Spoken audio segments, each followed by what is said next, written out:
Mi hija le rompió la mandíbula a otro niño y resultó herida, pero cuando el cirujano examinó su herida, le pidió su autógrafo.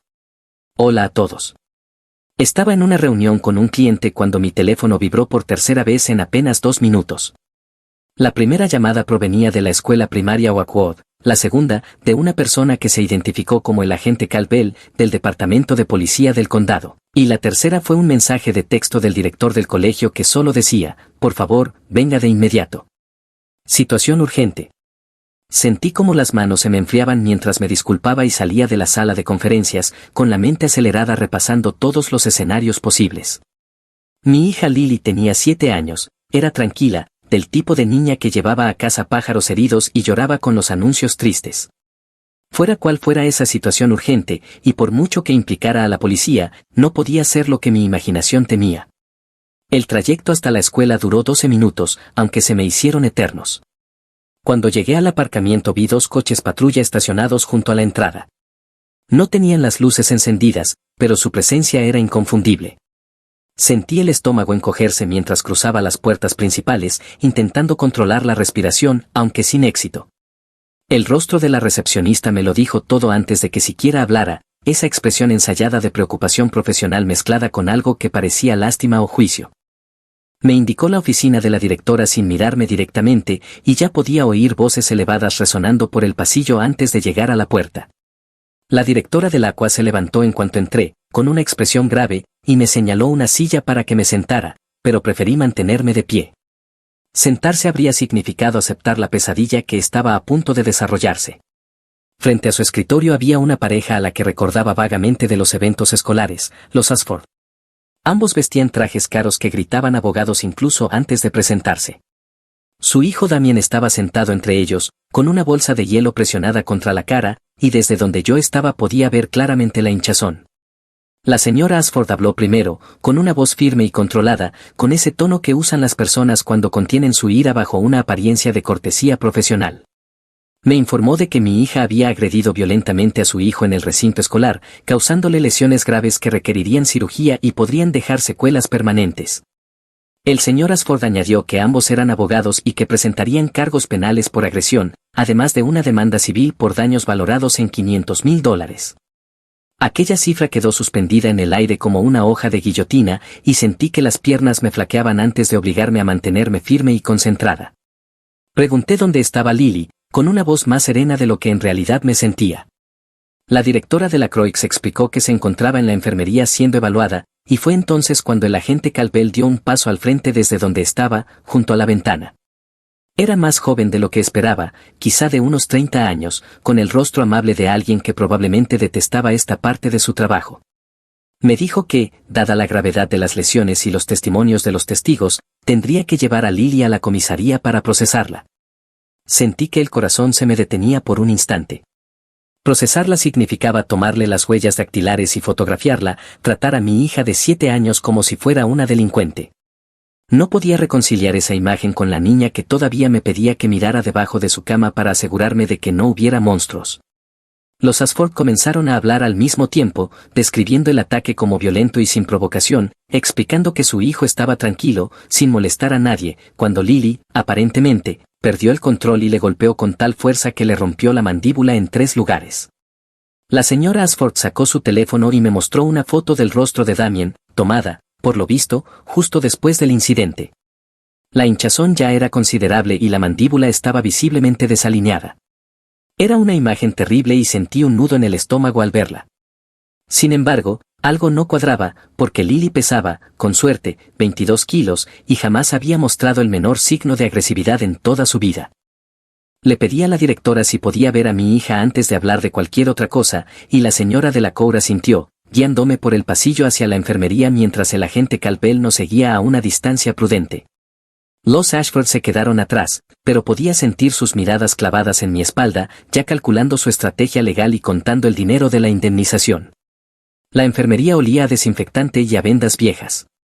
Lily estaba sentada sobre la camilla, con las piernas colgando por el borde, demasiado cortas para tocar el suelo. Su mano derecha estaba envuelta en una bolsa de plástico con papel de cocina, improvisada como compresa de hielo. Cuando levantó la mirada hacia mí, vi en sus ojos algo que nunca había visto antes, no era miedo ni culpa, sino una especie de satisfacción feroz que la hacía parecer mayor de sus 7 años, como si hubiera cruzado una línea invisible y supiera que ya no había vuelta atrás. Tenía los nudillos abiertos y hinchados, con sangre seca en las pequeñas grietas de sus dedos, y comprendí con horror creciente que había golpeado a Damien con tanta fuerza que se había lastimado ella misma en el proceso. La enfermera del colegio, la señora Kowalski, me apartó a un lado y me susurró que Lily se había negado a explicar lo sucedido, y que no dejaba de preguntar si Tammy estaba bien. No tenía ni idea de quién era Tammy, ni de por qué mi hija se preocupaba por otro niño cuando estaba a punto de ser arrestada. Me senté junto a ella y le tomé la mano que no estaba herida. Le pedí, tan calmadamente como pude, que me contara lo que había pasado. Ella me miró con esos ojos que, de repente, parecían demasiado adultos y pronunció 4 palabras que lo cambiaron todo. Damien hizo daño a Tammy, papá. Mi hijo Tammy, de 4 años, tenía graves retrasos en el desarrollo, consecuencia de complicaciones durante el parto que le habían dejado dificultades en el habla, la motricidad y la interacción social. Asistía a un programa de educación especial en el mismo colegio, pero en otra ala, atendido por especialistas. Lily era tremendamente protectora con él, a un nivel que a veces me preocupaba. Se había autoproclamado su guardiana sin que nadie se lo pidiera, lo acompañaba a su aula cada mañana, lo vigilaba en el recreo y lo defendía de cualquier burla con la dedicación de una guardaespaldas. Ahora, con voz pequeña, me explicó que durante el recreo de la tarde había escuchado llantos detrás del cobertizo de los equipos, donde los profesores no podían ver. Al acercarse para investigar, encontró a Damien y a 2 de sus amigos rodeando a Tammy. Mi hijo estaba en el suelo, llorando, mientras Damien sostenía su teléfono y grababa, y los otros 2 niños se reían y empujaban a Tammy cada vez que intentaba levantarse. Lily dijo que les pidió que parasen, pero Damien se rió y comentó algo sobre conseguir visitas en TikTok con el retrasado llorando. Sentí una oleada de rabia tan intensa que tuve que agarrarme a la camilla para no perder el control. Lily continuó explicando que intentó ayudar a Tammy a ponerse de pie, pero Damien la empujó, diciéndole que no se metiera, y luego, deliberadamente, le pateó tierra en la cara a Tammy mientras seguía grabando. Fue entonces cuando Lily, aparentemente, le arrebató el móvil de la mano y le exigió que borrara el video. Damien respondió empujándola con tanta fuerza que cayó hacia atrás contra la valla. Según Lily, él se inclinó sobre ella y le dijo que subiría el video esa misma noche, que todos verían lo bicho raro que era su hermano y que, quizá la próxima vez, conseguirían que hiciera algo aún más gracioso. Lily se levantó, le devolvió el teléfono y, cuando él se dio la vuelta riéndose, le dio un puñetazo tan fuerte como pudo, directo en la mandíbula. Mi hija de 7 años había golpeado con suficiente fuerza como para derribar a un niño de 11. En ese momento se abrió la puerta de la enfermería y entró el agente Calbell, con expresión apenada. Explicó que necesitaba llevarse a Lily a la comisaría. Me oí decir espere, preguntando si habían revisado el teléfono de Damien en busca del video que mencionó Lily. El agente frunció el ceño, sorprendido, y respondió que nadie había hablado de ningún video. Le conté lo que mi hija acababa de decirme mientras él tomaba notas con creciente interés. La directora del ACUA apareció en la puerta, preguntando por qué se retrasaba la detención. Repetí la historia de Lily mientras la directora escuchaba cada palabra con creciente preocupación. Admitió que solo habían hablado con Damien y sus amigos, quienes aseguraban que Lily los había atacado sin motivo, y que nadie había pensado en comprobar el estado de Tammy ni buscar pruebas en video. Regresamos juntos a la oficina de la directora, una pequeña procesión en silencio. Noté por primera vez cómo Lily sujetaba su mano herida contra el pecho, con los dedos hinchados al doble de su tamaño normal.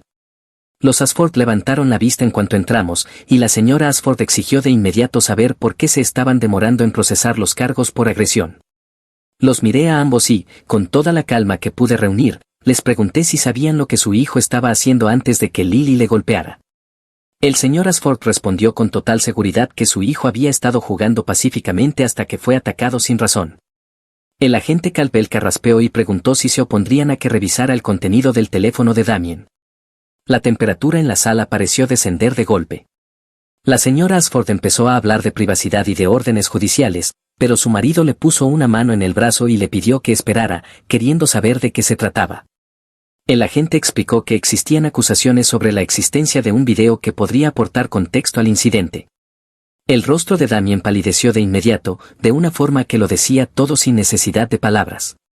El señor Ashford miró a su hijo con nueva desconfianza y, con tono medido, le preguntó si había algo en su teléfono que debiera saber.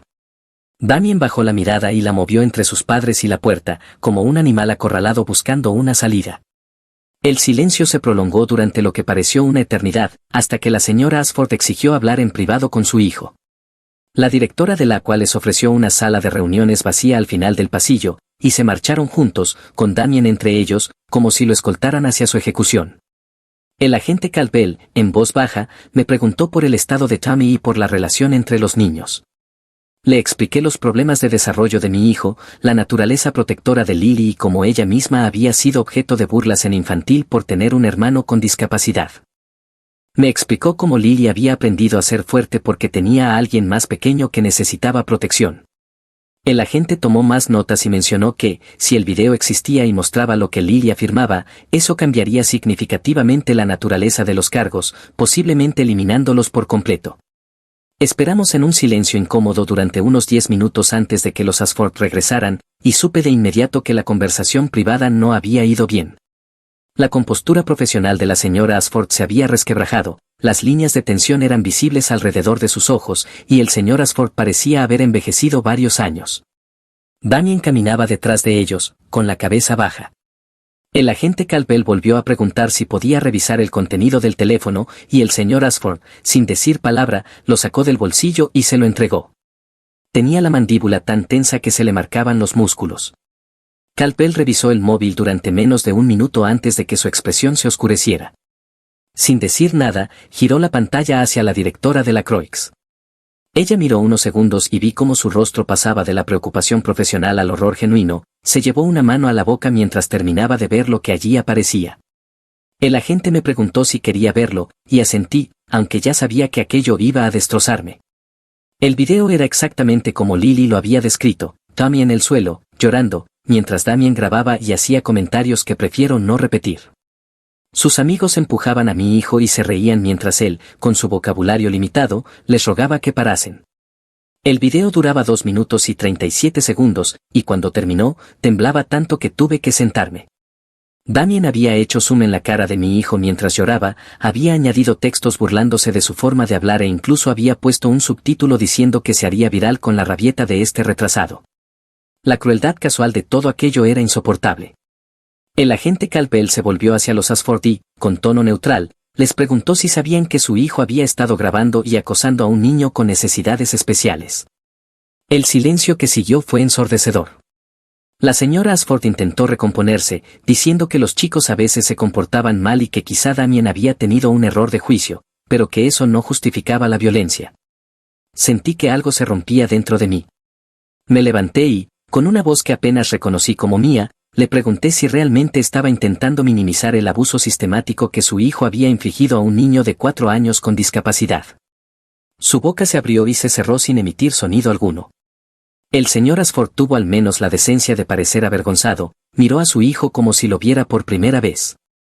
Aproveché ese momento y señalé que el video mostraba pruebas claras de agresión y acoso a un menor. El agente Caldwell añadió que, dependiendo de la valoración del fiscal del distrito, podrían presentarse cargos relacionados con acoso por discapacidad y creación de contenido dañino que involucraba a un menor. De repente, los Ashford eran quienes parecían preocupados. La directora del Aqua recobró la voz y declaró que recomendaría la expulsión inmediata de Damien mientras se realizaba una investigación completa. La señora Ashford comenzó a protestar, pero su marido la interrumpió con un gesto brusco. El equilibrio de poder en la sala había cambiado por completo. Pude ver cómo ambos calculaban el daño que sufrirían sus reputaciones y sus carreras si aquello se hacía público.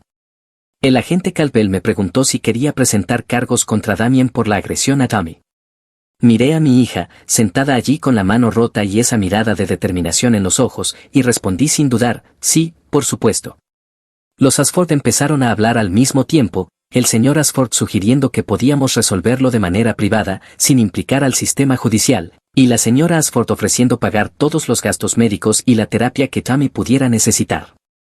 Los escuché negociar entre ellos mismos durante 1 minuto entero antes de interrumpirlos y decir que lo único que quería era que retiraran todos los cargos y reclamaciones contra Lily, y que Damien asumiera las consecuencias de lo que había hecho.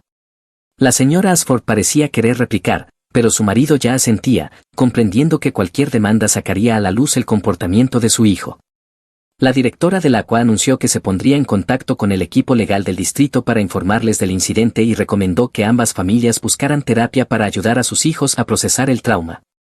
Los Ashford recogieron sus cosas con rapidez, Damien seguía pálido y en silencio, y salieron sin decir una palabra. Su salida carecía de la indignación moral con la que habían entrado. El agente Calpel se quedó para tomar declaraciones formales, explicando que, gracias al video, era poco probable que Lily enfrentara cargos, y que el fiscal revisaría todo para determinar si procedía a actuar legalmente contra Damien. Le pregunté si podía llevar a Lily al hospital para que le examinaran la mano, y asintió, dándome una tarjeta y pidiéndome que pasáramos por la comisaría al día siguiente para completar el papeleo. Condujimos hasta el hospital en silencio. Lily sujetaba su mano herida con cuidado, y yo no dejaba de mirarla por el espejo retrovisor, intentando reconciliar a esta defensora feroz con la niña sensible que la semana anterior había llorado por una mariposa muerta. La sala de urgencias estaba llena, pero nos atendieron rápido cuando mencioné que la lesión provenía de una pelea en el colegio. Nos llevaron a una sala de exploración, donde una enfermera le tomó las constantes mientras esperábamos al médico. Lily se sentó en la camilla balanceando las piernas y le pregunté si tenía miedo por lo que había pasado. Me miró con esos ojos que parecían demasiado viejos y me dijo que lo haría de nuevo si fuera necesario. La puerta se abrió y entró un cirujano, el Dr. Isaiah Cartwright, según su acreditación. Era un hombre alto, de unos 50 años, con el cabello canoso en las sienes y la confianza de quien lo ha visto todo. Se presentó y examinó con cuidado la mano de Lily, pidiéndole que cerrara el puño y moviera los dedos mientras palpaba los huesos. Su expresión se volvió más seria a medida que avanzaba y ordenó radiografías de inmediato, explicando que sospechaba fracturas en varios huesos debido al patrón de hinchazón. Esperamos 20 minutos hasta que las imágenes estuvieron listas y cuando el Dr. Cartwright regresó, llevaba una tableta con las radiografías en la pantalla. Me mostró cómo Lily tenía fracturados 3 huesos metacarpianos, los huesos largos de la mano, además de una fisura en la muñeca que requeriría inmovilización. Las fracturas eran consistentes con un golpe de alto impacto, explicó el doctor, y preguntó qué había golpeado con tanta fuerza como para causar ese tipo de daño. Le expliqué brevemente la situación, y su expresión cambió de la preocupación clínica a algo más complejo. Le preguntó directamente a Lily si había golpeado a alguien, y cuando ella asintió, le pidió que describiera exactamente cómo lo había hecho, qué posición había tenido la mano y dónde había apuntado. Lily demostró con su mano sana un golpe recto hacia arriba, y las cejas del Dr. Cartwright se alzaron. Abrió otra imagen en su tableta, y me di cuenta, con sorpresa, de que era una tomografía de un cráneo, concretamente del área mandibular. El doctor explicó que se trataba del escáner de Damien, realizado esa misma tarde y enviado por el cirujano maxilofacial que había atendido su caso. Señaló el patrón de fracturas con algo que sonaba a admiración en su voz. El Dr. Cartwright explicó que la mandíbula de Damien estaba rota en 3 puntos, pero no de manera aleatoria, las fracturas se encontraban exactamente en los puntos más débiles de la mandíbula, donde se podía causar el máximo daño con el mínimo esfuerzo. Preguntó a Lily si alguien le había enseñado a golpear, y ella negó con la cabeza, diciendo que simplemente había apuntado a donde pensó que más dolería. El cirujano me miró y dijo algo que me dejó sin aliento, que el golpe que Lily había dado mostraba una comprensión intuitiva de la anatomía que rara vez veía incluso en luchadores entrenados.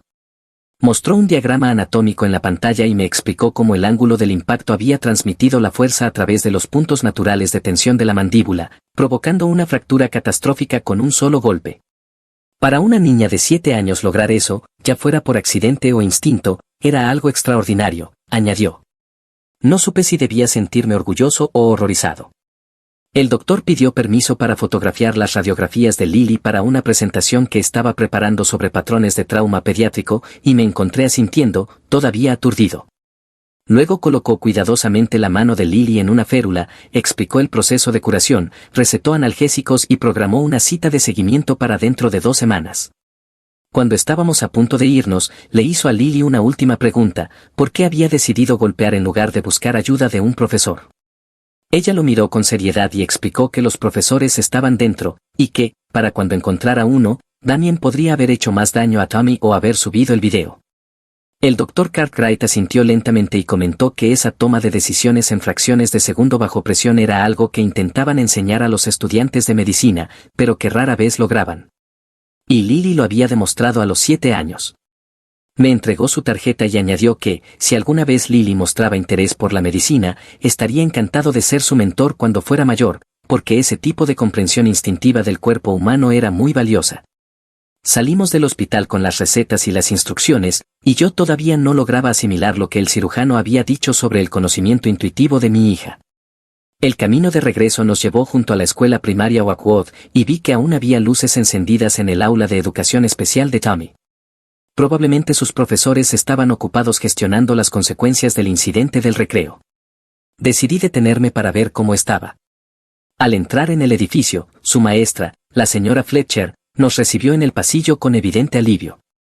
Había oído hablar del incidente por la directora de la COUR y había estado intentando ayudar a Tommy a procesar lo ocurrido, pero él no dejaba de preguntar por Lily. Encontramos a Tommy en la sala sensorial, rodeado de cojines blandos y una iluminación tenue. Cuando vio a su hermana, se iluminó y extendió los brazos hacia ella. Lily se sentó a su lado, cuidando de no lastimar su mano herida, y él se acurrucó inmediatamente contra ella. La señora Fletcher explicó que Tommy les había contado que unos niños habían sido malos con él, que Lily los había hecho parar, y que estaba preocupado porque su hermana pudiera estar en problemas por haberle defendido. Vi cómo mi hija abrazaba a su hermano pequeño con el brazo bueno y le prometía que esos niños malos no volverían a molestarlo. Él se relajó visiblemente contra ella. La maestra me apartó un momento y me dijo que los profesores habituales de Tommy le habían fallado al no supervisar mejor y que la administración ya estaba implementando nuevos protocolos para el control durante el recreo. Añadió que, aunque lo que Lily había hecho técnicamente iba en contra de las normas escolares, probablemente había evitado un daño psicológico mucho mayor a Tommy, y quería que supiera que el personal de educación especial apoyaba por completo a nuestra familia. Nos quedamos unos 30 minutos más, hasta que Tommy se calmó lo suficiente como para volver a casa con nosotros. Durante el trayecto, miraba por el espejo retrovisor a mis 2 hijos, uno con una mano rota y el otro con dificultades de desarrollo, ambos más fuertes de lo que nadie les daba crédito. Esa noche, después de darles de cenar y acostar a Tommy con su manta de peso, me senté con Lily para hablar de lo ocurrido. Ella estaba preocupada porque pensaba que me había decepcionado al pelear, y tuve que encontrar la forma de explicarle que me sentía, al mismo tiempo, orgulloso de que hubiera defendido a su hermano y asustado por la violencia de la que había sido capaz. Le dije que lo que había hecho era valiente, pero también peligroso, y que romper la mandíbula de alguien podía tener consecuencias que durarían toda su vida. Me escuchó con atención y me preguntó si Damien estaría bien. Me sorprendió que se preocupara por el chico que había atormentado a su hermano. Le expliqué que su mandíbula sanaría, pero que lo que le había hecho a Tommy podría tardar mucho más en curarse emocionalmente. Lily me preguntó si iría a la cárcel, y la abracé prometiéndole que nadie la llevaría a ninguna parte, que el agente Calpel había dicho que ella había defendido a su hermano, y que eso lo cambiaba todo. Entonces lloró, por fin, dejando que el shock y la adrenalina desaparecieran, y volviendo a ser una niña asustada de 7 años que había hecho algo que también la aterrorizaba. La sostuve en mis brazos hasta que se quedó dormida en el sofá, y luego la llevé a su cama, quedándome a su lado un largo rato, observando su respiración tranquila e intentando comprender cómo una persona tan pequeña había encontrado el valor para hacer lo que hizo. A la mañana siguiente fuimos a la comisaría para completar el papeleo con el agente Calpel. Nos recibió en una sala adaptada para familias, con sillas cómodas y juguetes en una esquina. Le pidió a Lily que contara su historia una vez más, esta vez de manera oficial, y ella lo hizo con calma, palabra por palabra, sin apartar la mirada. Su voz se mantuvo firme mientras describía cómo había encontrado a Tommy siendo acosado y cómo tomó, en una fracción de segundo, la decisión de actuar. El agente Calpel la escuchó con atención y amabilidad, y cuando terminó, le dijo que proteger a la familia era una de las cosas más importantes que una persona podía hacer, y que había sido muy valiente. Le explicó que, dado que Damien estaba hiriendo activamente a Tommy y grabándolo, las acciones de Lily serían clasificadas como defensa de un tercero, lo que era legalmente justificable dadas las circunstancias. También mencionó que el fiscal del distrito había revisado las pruebas en video y decidido presentar cargos contra Damien por agresión y acoso a un menor con discapacidad, lo que probablemente implicaría la intervención del Tribunal de Menores. El agente preguntó si consideraríamos permitir que Lily diera una declaración de impacto como víctima cuando el caso llegara a juicio. Miré a mi hija y dejé que fuera ella quien decidiera. Pensó durante un largo momento antes de asentir, diciendo que quería que el juez supiera lo que Damien le había hecho a Tommy y por qué lo había detenido. Salimos de la comisaría con la confirmación de que no se presentarían cargos contra Lily, y la llevé a tomar un helado de camino a casa, porque había manejado una situación imposible con más gracia de la que la mayoría de los adultos podrían reunir. Pidió helado de menta con trozos de chocolate y balanceaba las piernas bajo la mesa mientras comía, con la férula en la mano haciendo el gesto torpe pero no imposible. Le pregunté si entendía que lo que había hecho era algo complicado, pero también peligroso, y ella asintió, diciendo que sí, que había tenido miedo, pero más miedo de lo que Damien pudiera hacerle a Tammy si no actuaba. Esa claridad moral, en una niña de 7 años, me dejó asombrado. Me di cuenta de que había subestimado la capacidad de mi hija para la valentía. Mi teléfono sonó entonces. Era un número desconocido, que resultó ser el del señor Ashford, llamando desde su móvil personal. Preguntó si podíamos reunirnos para hablar de la situación, y estuve a punto de negarme, pero la curiosidad pudo más. Acordamos vernos en una cafetería cerca del colegio a la mañana siguiente, un terreno neutral donde podríamos hablar sin abogados ni administradores presentes. Pasé esa noche preguntándome qué podría querer decirme que no se hubiera dicho ya, y si tal vez estaba cayendo en alguna trampa legal sin saberlo. La cafetería estaba llena por la hora punta cuando llegué, y el señor Ashford ya me esperaba, sentado en una mesa del rincón con 2 tazas delante. Se levantó al verme, su fachada de abogado profesional mostraba grietas por el cansancio. Empujó una de las tazas hacia mí y simplemente dijo que lo sentía. Me senté, esperando a que llegara la parte difícil. Explicó que él y su esposa habían sido llamados al colegio 2 veces ese año por incidentes en los que Damien había acosado a otros estudiantes, pero que lo habían descartado como conflictos normales entre niños y no le habían dado importancia. Ver el video de lo que su hijo había hecho a Tammy les obligó a enfrentarse a la realidad de que habían criado a un niño capaz de una crueldad deliberada y estaban luchando por aceptar ese hecho. El señor Ashford dijo que habían decidido inscribir a Damien en un programa intensivo de terapia y sacarlo de la escuela pública, enviándolo a un centro especializado en intervención conductual para jóvenes con problemas. Sacó un sobre del bolsillo de su chaqueta y lo deslizó hacia mí, explicando que contenía un cheque para cubrir los costes de la terapia de Tammy durante los próximos 2 años, junto con una carta formal de disculpa y una promesa de retirar cualquier consideración de acción legal, de forma permanente. Abrí el sobre y vi un cheque por $50,000, acompañado de una carta escrita a mano por la señora Ashford, expresando un remordimiento genuino por las acciones de su hijo y por su propio fracaso como madre. El señor Ashford aclaró que no intentaban comprar nuestro perdón, pero que al menos querían intentar reparar el daño que Damien había causado. Preguntó cómo estaba la mano de Lily, y cuando le expliqué las fracturas, hizo una mueca. Me dijo que su cirujano oral había comentado lo mismo que el Dr. Cartwright, que el golpe de Lily mostraba una precisión sorprendente para una niña. El señor Ashford me miró con algo que parecía respeto y dijo que Lily tenía más valor en sus 7 años que él en sus 43, y que esperaba que Tammy se recuperara pronto del trauma psicológico. Hablamos otros 20 minutos sobre nuestros hijos, sobre lo difícil que es educarlos bien, sobre las formas en que los padres pueden fallar sin quererlo. Cuando nos despedimos, sentí algo parecido a la empatía por él, un hombre obligado a enfrentarse a la verdadera naturaleza de su hijo y a las consecuencias de ello. Al llegar a casa, le mostré el cheque y la carta a mi esposa, y juntos decidimos qué hacer. Finalmente acordamos depositarlo en un fondo fiduciario para el cuidado y la terapia futura de Tammy. 2 semanas después regresamos al hospital para la revisión de la mano de Lily. El Dr. Cartwright la examinó con satisfacción, señalando que los huesos estaban cicatrizando bien y que recuperaría toda la funcionalidad en 6 semanas.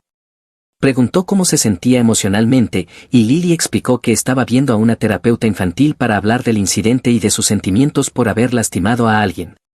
El doctor asintió con aprobación y dijo que procesar la violencia, incluso la violencia justificada, era esencial para un desarrollo saludable. Le preguntó si podía enseñarle algo, y sacó su tableta para mostrarle una presentación que había dado en una conferencia médica la semana anterior. Una de las diapositivas mostraba las radiografías de Lily junto a la tomografía de Damien, con anotaciones que explicaban la biomecánica del golpe y el patrón de traumatismo resultante. El Dr. Cartwright explicó que había utilizado el caso para enseñar a los residentes de medicina de urgencia sobre lesiones defensivas y sobre la ética de tratar a niños implicados en actos violentos. Lo había presentado de forma anónima, por supuesto, pero la comunidad médica se había mostrado fascinada por la precisión de la lesión en relación con la edad de quien la había causado. Miró a Lily con seriedad y le dijo que, si alguna vez decidía dedicarse a la medicina, recordara que entender cómo causar daño era el primer paso para aprender a curar. Y que su comprensión instintiva del cuerpo humano podría servir para salvar vidas en lugar de romper mandíbulas. Lily le preguntó si podía quedarse con una copia de su radiografía, y el doctor rió, imprimiéndole una y firmándola al pie, como si fuera un autógrafo. Ella la dobló con cuidado y la guardó en el bolsillo.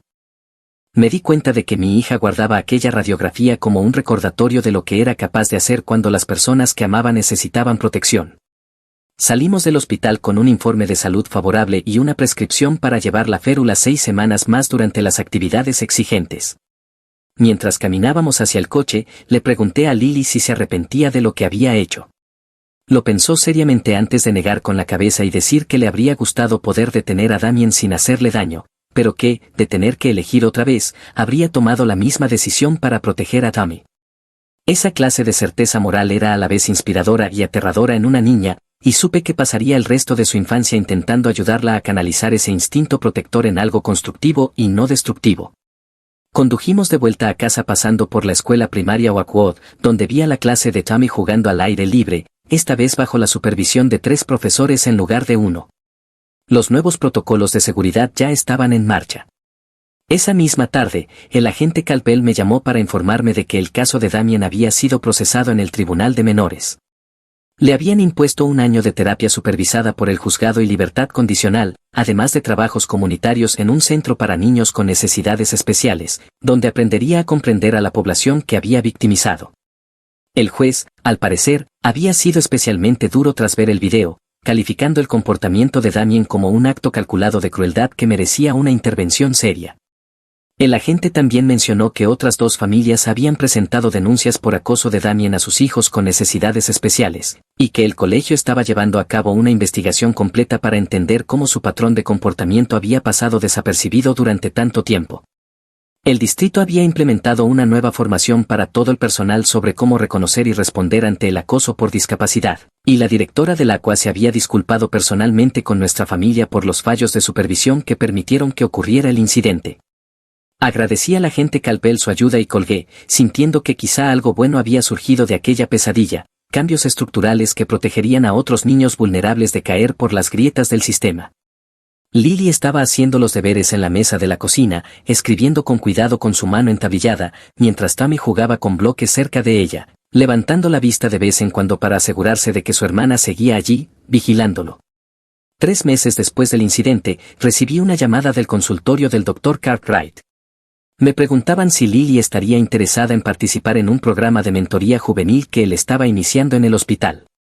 El programa emparejaba a niños interesados con profesionales de la salud para enseñarles sobre carreras médicas y él quería que Lily formara parte del proyecto por la aptitud que había demostrado. Hablé con ella sobre la idea, y sus ojos se iluminaron ante la posibilidad de aprender cómo funciona el cuerpo y cómo ayudar a otras personas a sanar.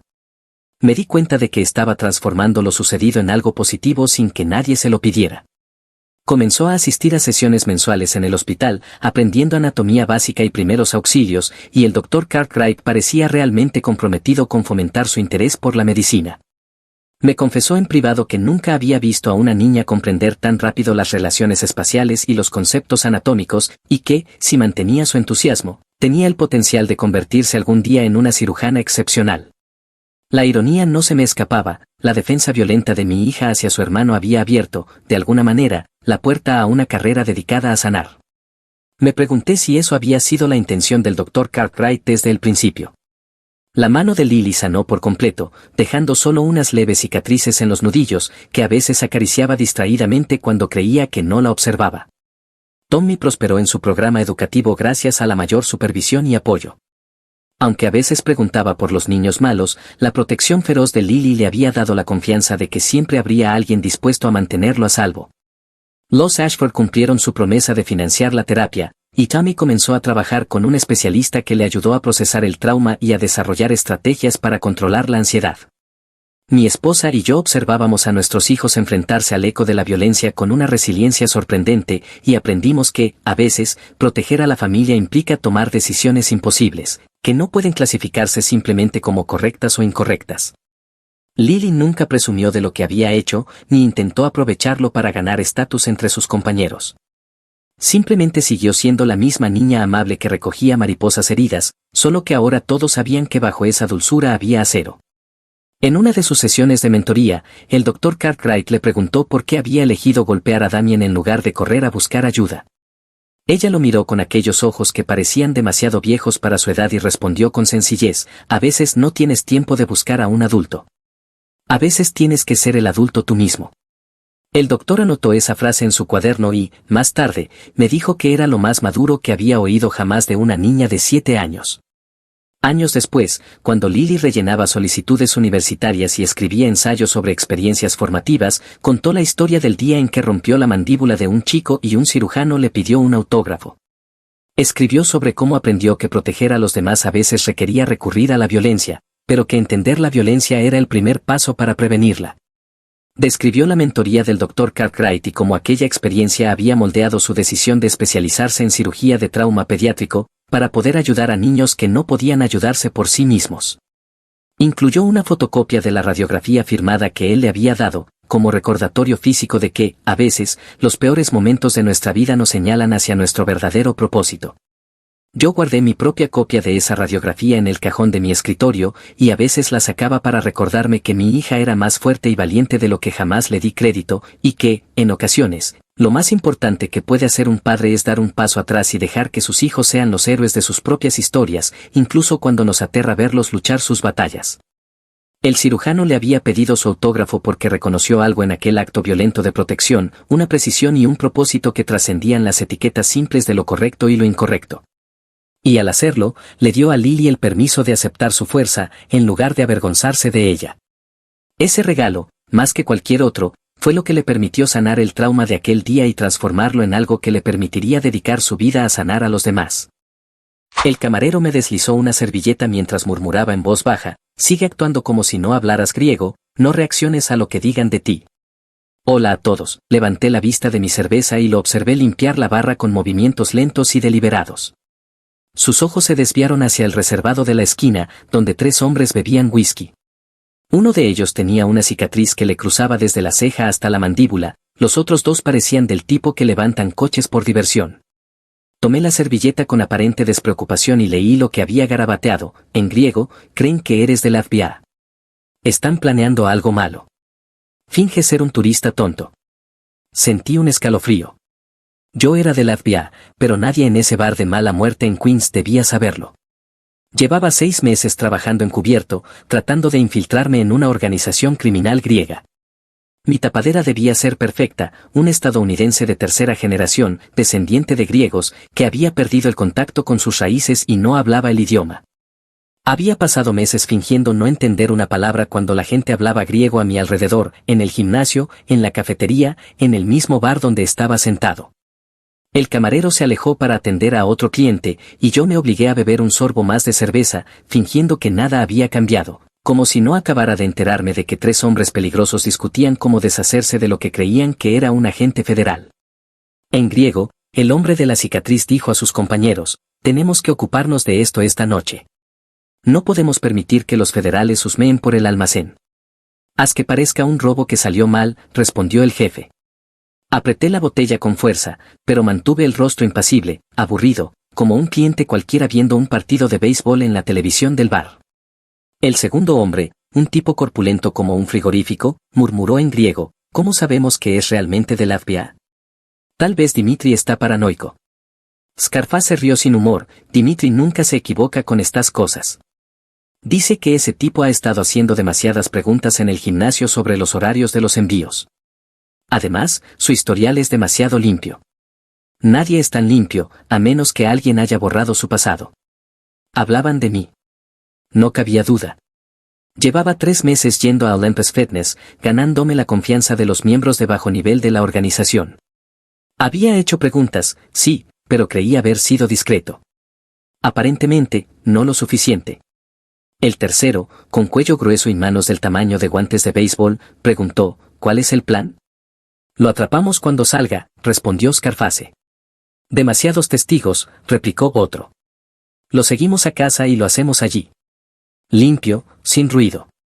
Tenía que salir del bar sin dar a entender que comprendía cada palabra, pero también sin caminar directo hacia una emboscada en mi apartamento. Saqué el teléfono y escribí un mensaje a mi enlace: cobertura comprometida. 3 hostiles planean seguirme a casa. Necesito extracción. Envié el mensaje y di otro sorbo de cerveza, riéndome de algo que sonaba en la televisión, aunque no tenía idea de qué trataba el partido. El teléfono vibró con la respuesta: equipo de extracción en 20 minutos. Sigue actuando. Sal por la cocina si puedes. El camarero regresó y, fingiendo limpiar la barra, me susurró en inglés con fuerte acento: ¿quieres algo más? ¿Otra cerveza tal vez? Negué con la cabeza. No, estoy bien. ¿Puedo usar el baño? Me señaló hacia el fondo, más allá de la cocina y el almacén. Nuestros ojos se cruzaron un instante, entendí el mensaje, me estaba dando una salida. Me levanté despacio, dejé dinero sobre la barra y caminé hacia el fondo con calma, como si tuviera todo el tiempo del mundo. Detrás de mí escuché a Scarface decir en griego: se está moviendo, Petros. Asegúrate de que va realmente al baño y no intente escapar. Escuché pasos siguiéndome. Empujé la puerta de la cocina y vi a 2 cocineros trabajando sobre los fogones. A la izquierda estaba la puerta del baño, pero al frente se veía una salida de emergencia con barra de alarma. Si corría hacia allí, Petros sabría que algo iba mal; si entraba al baño, quedaría atrapado. Opté por el baño. Abrí la puerta. Era un cubículo pequeño, sucio y con un solo lavabo. Fingí orinar mientras contaba hasta 30, escuchando la respiración pesada de Petros al otro lado de la puerta. Estaba esperando, asegurándose de que saliera. Tiré de la cadena, me lavé las manos y abrí. Petros estaba apoyado contra la pared, bloqueando el paso. Me sonrió con todos los dientes, sin calidez alguna. ¿Te lo estás pasando bien esta noche?, preguntó en inglés con acento marcado. Sí, amigo, solo veo el partido, respondí. Intenté pasar, pero no se movió. ¿Vienes mucho por aquí? No te he visto antes. Es mi primera vez, un amigo me lo recomendó, dije, manteniendo la voz relajada. Me miró un largo rato, tratando de decidir si valía la pena meterse conmigo. Finalmente se apartó. Disfruta el resto de tu noche. Crucé la cocina sin mirar la salida trasera, aunque la sentía a mis espaldas. Escuché a Petros decir en griego por teléfono: está volviendo al bar, parece limpio. Lo tomamos cuando se vaya. Me senté otra vez en el taburete y retomé mi cerveza tibia. El camarero me lanzó una mirada discreta y negó apenas con la cabeza. No era el momento de irme. El equipo de extracción aún no había llegado. Los 3 hombres del reservado me observaban sin disimulo. Scarface alzó su vaso de whisky y me dedicó una sonrisa gélida. En la televisión, el partido cambió a comerciales. Un anuncio de cerveza mostraba gente riendo en una fiesta en la playa. Mi teléfono volvió a vibrar: retraso en la extracción. Accidente en Queens Boulevard. 30 minutos más. 30 minutos. Tenía que permanecer allí, en ese bar lleno de desconocidos, con 3 hombres planeando matarme, sin mostrar la menor señal de que comprendía lo que decían. El camarero me puso una cerveza nueva sin que la pidiera. Invita a la casa, dijo en inglés. Pareces necesitarla. Asentí y bebí. Mi mente giraba buscando opciones. Tenía mi arma de servicio en una funda en el tobillo, pero si la sacaba en ese lugar, gente inocente podría salir herida. El bar estaba cada vez más lleno: oficinistas, abogados, vecinos del barrio. Scarface se levantó del reservado y caminó hacia mí. Todos mis músculos se tensaron, aunque me obligué a mantener una postura relajada, apoyado en la barra, como si nada me importara. Se sentó en el taburete de al lado y pidió un whisky. Cuando el camarero lo sirvió, el hombre se volvió hacia mí. ¿Te gusta este sitio? ¿La cerveza?, preguntó. Sí, está bien, respondí señalando la televisión. Es buen lugar para ver partidos. Sonrió, pero la sonrisa no llegó a sus ojos. Pareces griego. Mis abuelos lo eran, contesté, aunque la verdad no sé mucho sobre eso. Encogí los hombros. Solo estadounidense, supongo. Qué lástima, perder la cultura, ¿no?, dijo con media sonrisa. Luego cambió al griego y comentó al camarero: otra ronda para mi nuevo amigo. El camarero me sirvió otra cerveza y volvió a llenar el vaso de ouzo de Scarface. El hombre continuó hablando en griego, dirigiéndose al camarero pero observando mi rostro con atención. Este tipo es definitivamente del FBI, dijo. Mira su postura, cómo se sienta con la espalda contra la pared, los ojos siempre en las salidas. Eso es entrenamiento. Bebí un trago de la nueva cerveza y me reí de algo en la televisión, sin mostrar el menor indicio de que comprendía cada palabra. El camarero respondió en griego, ¿estás seguro? A mí me parece un tipo normal. Dimitri está seguro, replicó Scarface. Con eso me basta. Terminó su uso de un trago y se levantó. En inglés me dijo, que tengas buena noche. Ten cuidado al volver a casa. Queens puede ser peligroso de noche. Gracias, amigo, igualmente. Volvió a su mesa, y los tres hombres comenzaron a hablar en voz baja. Aún así, alcancé a oír fragmentos en griego, síguelo a distancia, 2 coches, hazlo rápido. Mi teléfono vibró. Mensaje del equipo de extracción, 15 minutos.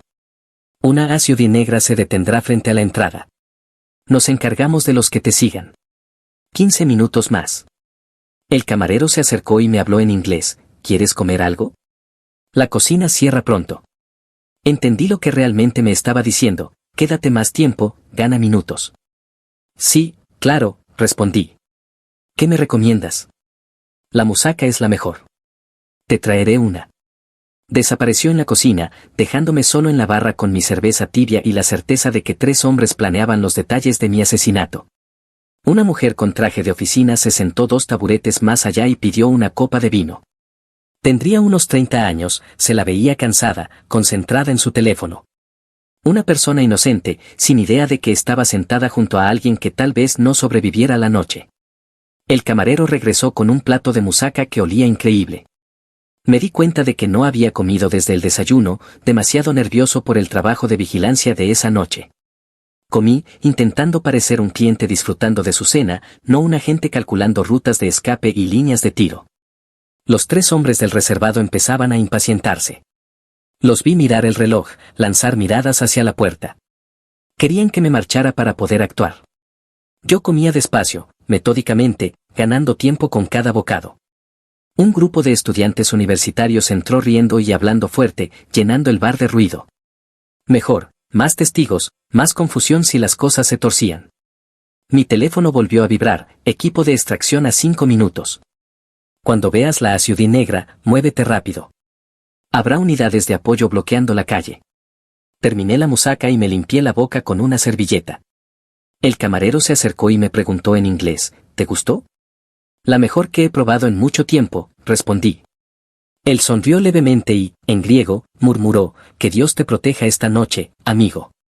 No mostré reacción alguna al griego. Saqué la cartera para pagar. Mientras contaba los billetes, se inclinó un poco y susurró en inglés, la puerta trasera está sin cerrar, por si la necesitas. Dejé una propina generosa y me levanté del taburete, estirándome como alguien que había estado demasiado tiempo sentado. Por la ventana vi una SUV negra detenerse frente a la acera. Los 3 hombres del reservado se pusieron de pie al mismo tiempo, preparándose para seguirme. Había llegado el momento. Caminé hacia la puerta principal a paso normal, ni rápido ni lento, solo un tipo cualquiera que se marchaba después de cenar y tomar unas cervezas. Detrás de mí oía Scarface decir en griego, Petros, tú toma tu coche. Tony, vienes conmigo. Lo acorralamos en su apartamento. Empujé la puerta del bar y, en ese instante, la puerta trasera de la SUV negra se abrió de golpe. Agente federal, suba. Gritó una voz femenina. Mi enlace, la agente Sarah Mitchell, estaba al volante. Me lancé al asiento trasero mientras los neumáticos chirriaban. Por la ventanilla trasera vi a los 3 hombres salir corriendo del bar, con confusión en el rostro, justo cuando nuestra SUV se alejaba a toda velocidad. Scarface gritaba por teléfono, probablemente informando a su jefe de que me acababan de extraer, confirmando que era exactamente lo que sospechaban. 2 unidades de apoyo bloquearon la calle detrás de nosotros, impidiendo que los hombres nos siguieran. Avanzamos 3 manzanas antes de que finalmente soltara el aire contenido. ¿Estás bien?, preguntó Sarah, mirándome por el espejo retrovisor. Sí, pero estuvo demasiado cerca.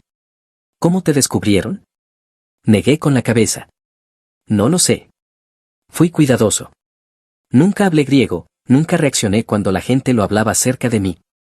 Bueno, parece que alguien en esa organización es más listo de lo que pensábamos, dijo ella. Te retiramos del caso. Tu tapadera está comprometida. La realidad me golpeó como un puñetazo, 6 meses de trabajo, todas las relaciones que había construido, toda la confianza ganada, todo perdido. Habíamos estado tan cerca de llegar a la cúpula de la organización, tan cerca de conseguir las pruebas que podrían haberla derrumbado por completo. Y ahora, volvía al punto de partida. ¿Y el camarero? Pregunté. Me ayudó. Ellos lo sabrán. Les advirtió. Sara asintió. Enviaremos un equipo a recogerlo. También necesitará protección. En la oficina de la FBI pasé 4 horas en interrogatorio, revisando cada detalle de la noche, intentando descubrir en qué momento me delaté. Analizamos las grabaciones del gimnasio, cada conversación, cada gesto, buscando la falla. Fue el agente Rodríguez quien lo descubrió. Aquí está, dijo, deteniendo el video de una cámara de seguridad de hacía 3 semanas en el gimnasio. Mírate, estás en la cinta de correr, con auriculares puestos. Ahora observa tu cara cuando ese tipo detrás de ti empieza a hablar con su amigo en griego. Miré la grabación granulada. El hombre en la cinta detrás de mí le contaba a su amigo que su esposa le estaba siendo infiel, y por apenas un instante, una fracción de segundo, mi expresión cambió, compasión, comprensión. Había reaccionado. Eso es, dije en voz baja. Ahí fue cuando lo supieron. Es sutil, comentó Rodríguez. Casi nadie lo notaría, pero si alguien ya estaba sospechando, si te observaban de cerca. Dimitri, interrumpí. El que ordenó el golpe. Exacto, dijo él. Debió de estar allí, o alguien de su confianza lo estaba. Sara abrió un archivo en su computadora. Dimitri Stavros, leyó. Tercera generación de griegos estadounidenses, igual que tú. Dirige toda la operación en Queens. Muy inteligente, muy cuidadoso. Si se da cuenta de eso, dije, nunca te enfrentará directamente, simplemente ordenará el ajuste de cuentas y eliminará el problema. ¿Y ahora qué? Pregunté. Ahora nos reagrupáramos, contestó ella. Tu tapadera está quemada, pero hemos obtenido inteligencia valiosa de tus 6 meses dentro. Sabemos del almacén, las rutas de envío, los actores clave. Montaremos un nuevo caso y traeremos nuevos agentes. ¿Y yo qué? ¿Nuevo destino? Pregunté. Probablemente un nuevo encargo, otra ciudad, dijo. Dejaremos que las cosas se enfríen aquí un tiempo. Asentí, sintiendo el peso del fracaso clavado en el pecho, 6 meses de mi vida reducidos a nada por una expresión imprudente. A la mañana siguiente me citaron a la oficina del agente especial a cargo. La jefa, Morrison, era una mujer severa de 50 y tantos años que había ascendido desde agente de campo hasta dirigir la oficina de Nueva York. Me indicó que me sentara ahí, sin preámbulos, dijo, el nombre del camarero es Nikos Papadopoulos. Tiene 63 años, lleva 30 años con ese bar, llegó de Grecia en 1985.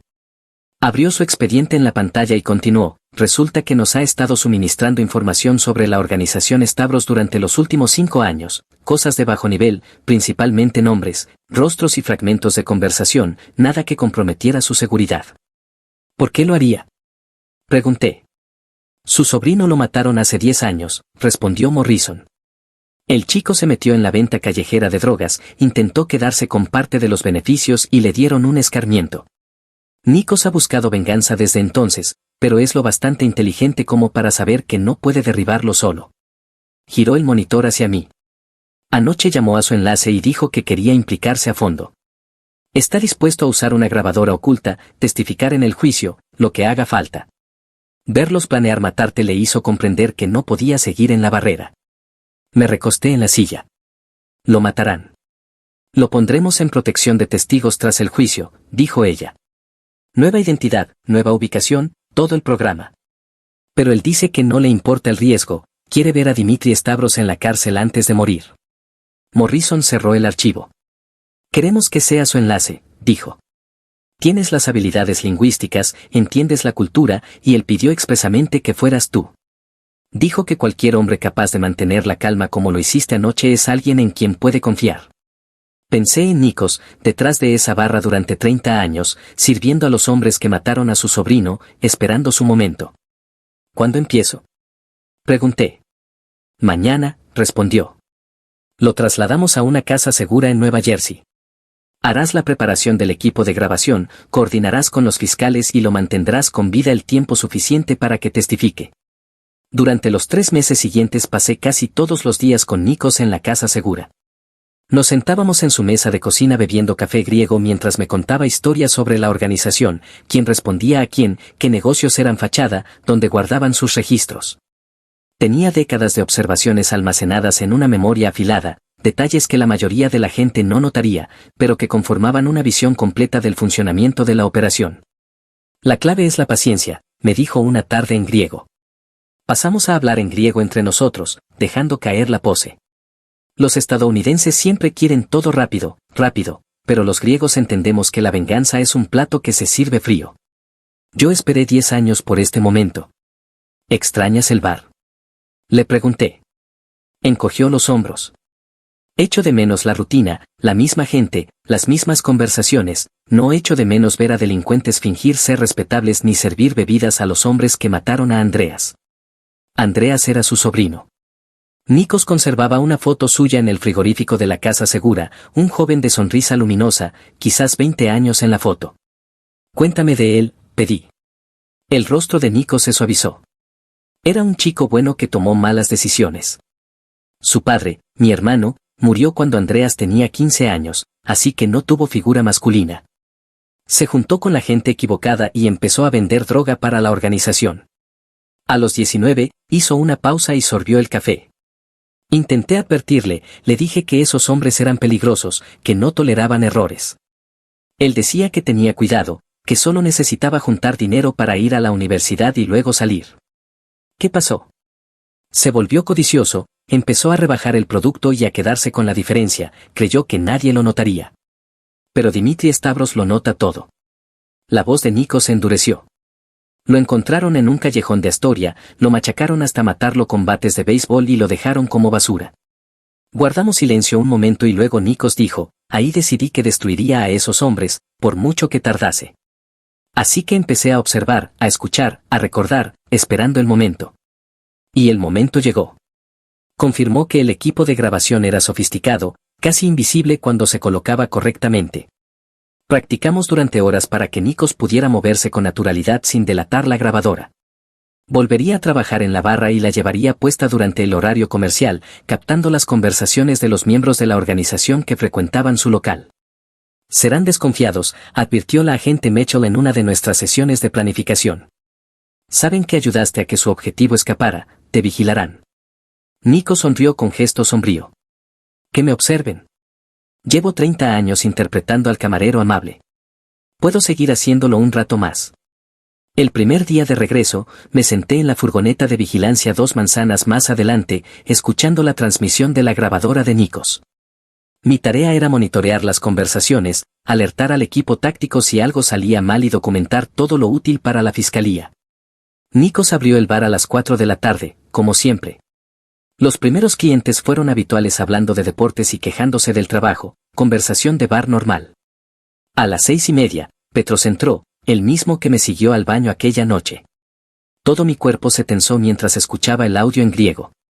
Nikos, amigo, dijo Petros, qué bueno verte. ¿Qué te sirvo? ¿Ouso?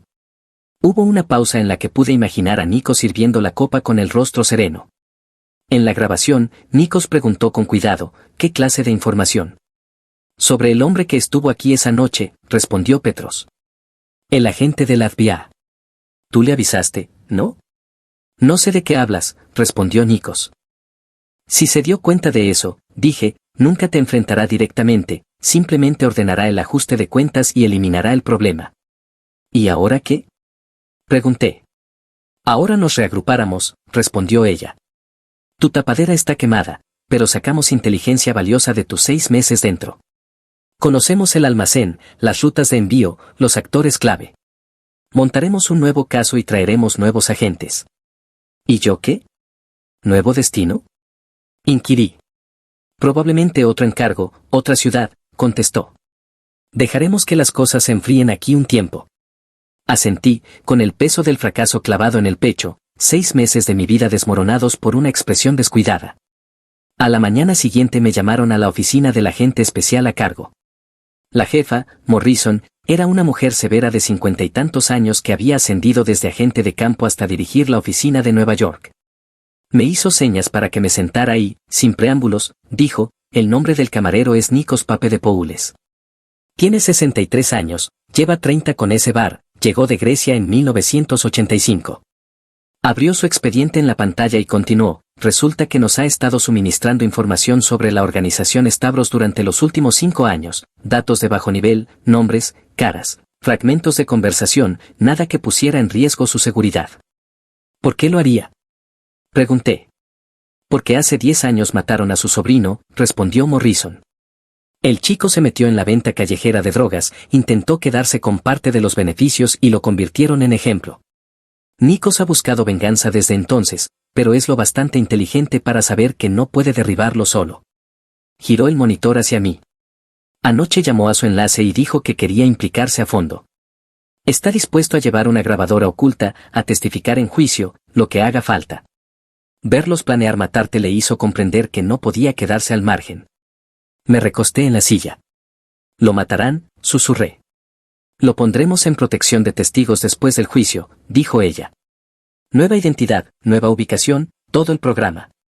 Pero él dice que no le importa el riesgo, quiere ver a Dimitri Stavros en la cárcel antes de morir. Morrison cerró el archivo. Queremos que sea su enlace, dijo. Tienes las habilidades lingüísticas, entiendes la cultura y él pidió expresamente que fueras tú. Dijo que cualquier hombre capaz de mantener la calma como lo hiciste anoche es alguien en quien puede confiar. Pensé en Nikos detrás de la barra durante 30 años, sirviendo a los hombres que mataron a su sobrino y esperando el momento. ¿Cuándo empiezo? Pregunté. Mañana, respondió. Lo trasladamos a una casa segura en Nueva Jersey.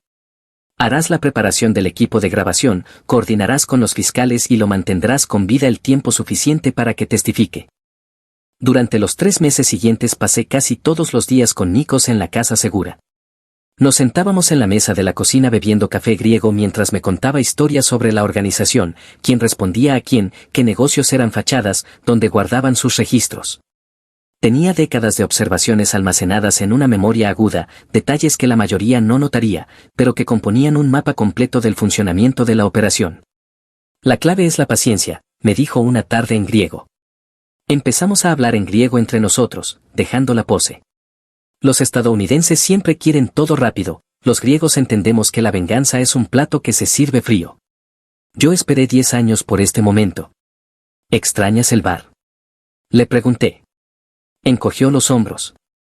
Echo de menos la rutina, las mismas caras, las mismas conversaciones, no echo de menos ver a delincuentes fingiendo ser hombres de negocios ni servir bebidas a los que mataron a Andreas. Andreas era su sobrino. Nikos guardaba una foto suya en la nevera de la casa segura, un joven de sonrisa abierta, quizás 20 años en la foto. Cuéntame de él, pedí. El rostro de Nikos se ablandó. Era buen chico que tomó malas decisiones. Su padre, mi hermano, murió cuando Andreas tenía 15 años, así que no tuvo figura masculina. Se juntó con la gente equivocada y empezó a vender droga para la organización. A los 19, hizo una pausa y sorbió el café. Intenté advertirle, le dije que esos hombres eran peligrosos y que no toleraban errores. Él decía que tenía cuidado, que solo necesitaba juntar dinero para ir a la universidad y después salir. ¿Qué pasó? Se volvió codicioso, empezó a rebajar la mercancía y a quedarse con la diferencia. Pensó que nadie lo notaría. Pero Dimitri Stavros nota todo. La voz de Nikos se endureció. Lo encontraron en un callejón de Astoria, lo golpearon hasta matarlo con bates de béisbol y lo dejaron como basura. Guardamos silencio. Luego Nikos dijo, ahí decidí que destruiría a esos hombres, por mucho que tardase. Empecé a vigilar, a escuchar, a recordar, esperando el momento. Y el momento llegó. Confirmó que el equipo de grabación era sofisticado, casi invisible cuando se colocaba correctamente. Ensayamos durante horas para que Nikos pudiera moverse con naturalidad sin delatar la grabadora. Volvería a trabajar en la barra y la llevaría durante el horario comercial, captando las conversaciones de los miembros de la organización que frecuentaban su local. Serán desconfiados, advirtió la agente Mitchell en una sesión de planificación. Saben que ayudaste a que su objetivo escapara, te vigilarán.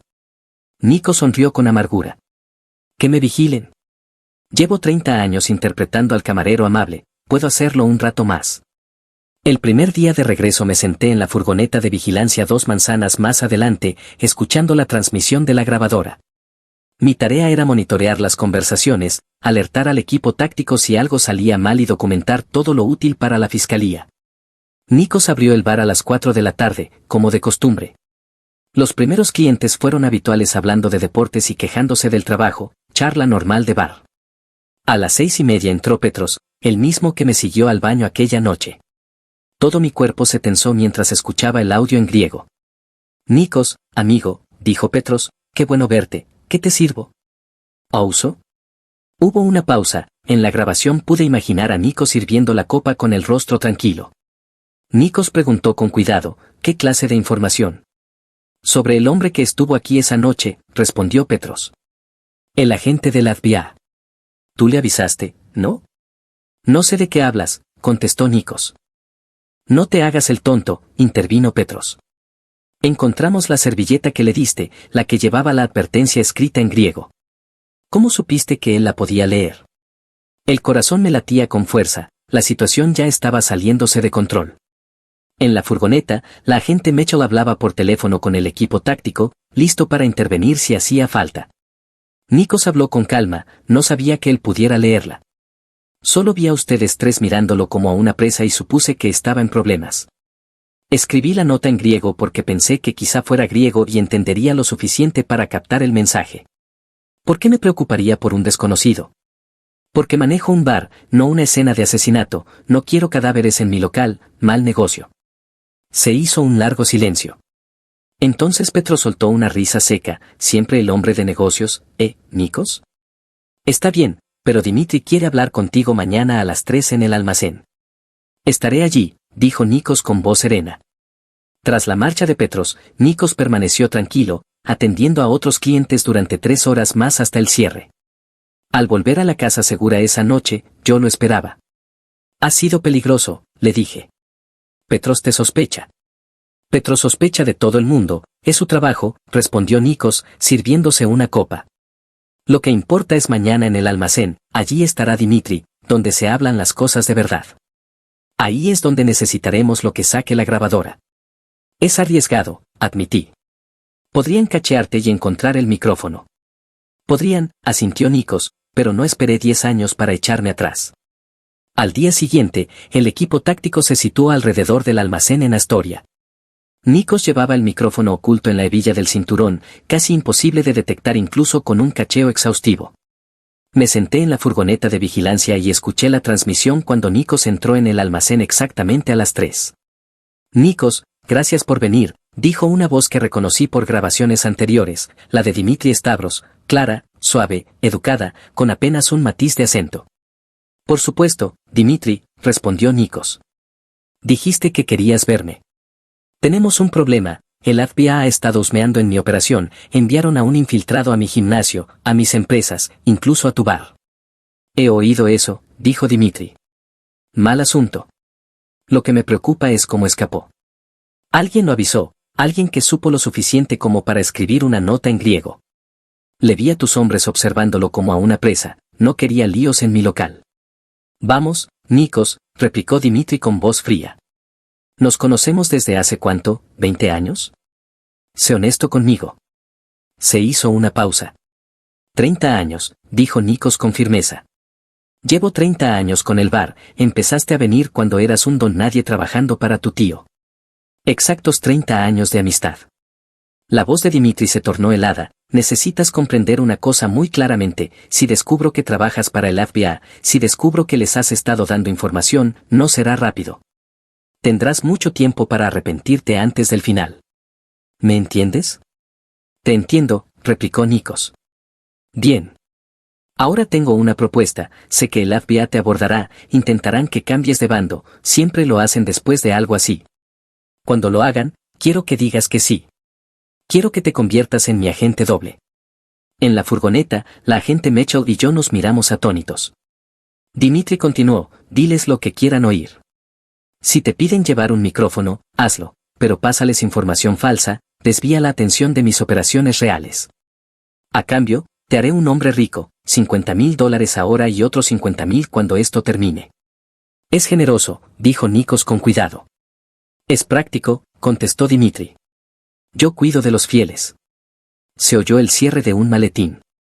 Este es el primer pago, dijo Dimitri. Tómalos, Nikos, sé inteligente. En la furgoneta, Mitchell ya estaba hablando con la fiscal. Lo tenemos, Dimitri Stavros en cinta intentando obstruir una investigación federal y sobornando a un testigo. Esos son 10 años mínimo. Pero yo estaba pegado al audio del micrófono. Nikos aún no había respondido a la oferta de Dimitri, el silencio se alargó. Bien, insistió Dimitri, ¿qué dices? Cuando Nikos habló, su voz había cambiado, más dura, más fría. Dices que maté a mi sobrino hace 10 años. Hubo otra pausa. Andreas, ese yonki que me robó.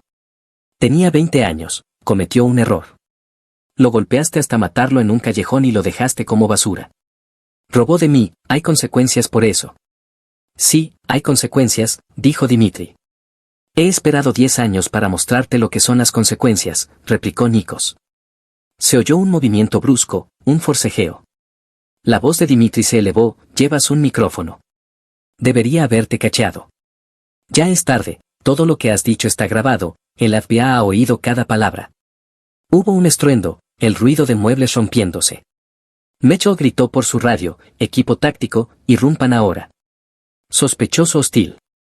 Agarré mi arma y salté de la furgoneta, corriendo hacia el almacén con otros 3 agentes. Entramos a la carrera y nos topamos con Dimitri apuntando con un arma a la cabeza de Nikos. «Aléjense», gritó. «Aléjense o lo mato ahora mismo». El equipo táctico tenía las armas apuntadas a Dimitri, los puntos rojos danzaban sobre su pecho. El agente líder Carson habló con calma, no hay salida. «Suelta el arma». «Si la suelto, paso el resto de mi vida en la cárcel», contestó Dimitri. «¿Crees que soy estúpido? Si aprietas el gatillo, mueres hoy. ¿De verdad quieres que termine así? Que todo esto acabe a tiros». La mano de Dimitri temblaba ligeramente, la pistola presionaba la sien de Nikos. Nikos, por su parte, estaba inquietantemente sereno, mirando al frente. «Dimitri», dije, avanzando despacio, «se acabó. Tenemos todo en cinta, el soborno, la obstrucción, la admisión sobre Andreas. Esto solo empeora las cosas para ti». «¿Quién eres?», preguntó Dimitri a otro agente de la FBI. «Soy el tipo que estuvo anoche en el bar», respondí. «El que intentaron eliminar». En los ojos de Dimitri se encendió el reconocimiento, el encubierto. «¿Hablas griego?». Habló en voz firme, «Sí, hablo griego.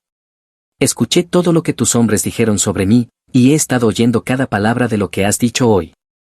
Di un paso más hacia adelante. «Eres inteligente, Dimitri, más que la mayoría de los criminales con los que he tratado. Construiste una buena organización, fuiste cuidadoso, pero cometiste un error». «¿Cuál?», preguntó con voz tensa. «Subestimaste a un viejo que ya no tenía nada que perder. Nikos nos ha estado pasando información desde hace 5 años, detalles pequeños al principio, pero todo fue sumando. Y hoy nos diste todo lo que necesitábamos para encerrarte el resto de tu vida». La mano de Dimitri temblaba más. «Mientes», dijo. «Él solo empezó a ayudarte después de aquella noche». «Ah, sí», repuse, señalando a Nikos. «Pregúntale tú mismo». Nikos habló por primera vez desde el forcejeo. «He esperado 10 años para este momento, Dimitri.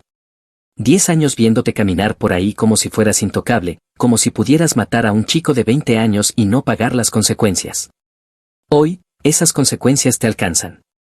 El rostro de Dimitri se derrumbó. Comprendió que todo su mundo se venía abajo. Su mano bajó un poco, el arma se alejó de la cabeza de Nikos. Fue entonces cuando Carson actuó, acortó la distancia en 2 pasos rápidos y le torció la muñeca hasta que la pistola cayó al suelo.